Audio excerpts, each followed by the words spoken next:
សន្តរជាដកទានបារមី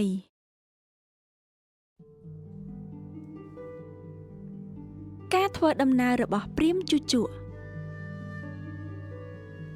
នៅតាមផ្លូវទៅរកព្រះវេស្សន្តរជូជកបានវង្វេងផ្លូវហើយសួរព្រានព្រៃម្នាក់ប៉ុន្តែព្រានព្រៃនោះយល់ការទើបមិនព្រមប្រាប់ផ្លូវទៅជូជកឡើយ